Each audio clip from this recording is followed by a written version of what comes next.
पुढची बातमी आपण पाहूयात। देवेंद्र फडणवीसांच्या दिल्लीला जाण्याच्या हालचाली सुरू झाल्यात अशी प्रतिक्रिया ठाकरेंच्या शिवसेनेचे खासदार संजय राऊतांनी दिली।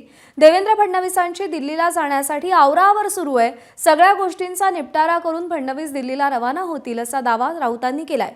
त्यांच्या या वक्तव्यावर भाजपचे प्रवक्ते नवनाथ बन यांनी प्रतिक्रिया दिली आहे, पाहूया।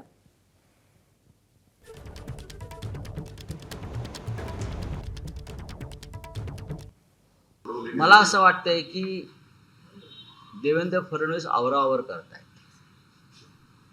इतक्या दिवसापासून हे विषय पेंडिंग आहेत। आता देवेंद्र फडणवीस यांना दिल्लीत येण्यासंदर्भात ज्या हालचाली सुरू आहेत त्याआधी हे सगळ्या विषयांचा निपटारा करून आपापली माणसं योग्य ठिकाणी बसवून देवेंद्र फडणवीस दिल्लीकडे रवाना होतील असं मला वाटतंय। मी सातत्याने सांगतोय। आवराआवर उबाटा गटाची झालेली आहे। महाराष्ट्रातल्या जनतेनं उबाटा गटाला आवरलेला आहे आणि उबाटा गटाला घरामध्ये बसवण्याचं काम केले। संजय राऊत, आता तुम्हाला राज्यसभेमध्ये देखील जाता येणार नाही।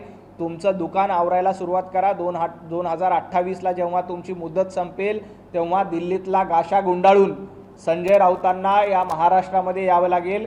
कदाचित विधान परिषदेची जागा देखील उद्धवजी ठाकरे तुम्हाला देणार नाहीत। सामना कार्यालयामध्ये दिल्लीतला गाशा गुंडाळून सामना कार्यालयामध्ये त्या दगडोची चाळीमध्ये आणून बसावं लागेल। ही अवस्था तुमची आहे। देवेंद्रजी फडणवीस महाराष्ट्राचे सक्षम नेते आहेत। महाराष्ट्रात 2029ची निवडणूक देवाभाऊंच्याच नेतृत्वात लढली जाईल आणि आम्ही ती जिंकू। आवरावर तुमच्या पक्षाची झाली आहे। आदित्य ठाकरेंची आवरावर करायला लागा, उद्धवजी ठाकरेंची आवरावर करायला लागा। 2029ची निवडणूक झाल्यानंतर कदाचित तुम्हाला उद्धवजी ठाकरे, आदित्य ठाकरे आणि संजय राऊत यांना मातोश्रीमध्येच बसावं लागेल। त्याच्या पलीकडे तुम्हाला काहीही मिळणार नाही। त्यामुळं गाशा गुंडाळाची सुरुवात ही जनाब संजय राऊतांनी करावी, उद्धवजी ठाकरेंनी करावी।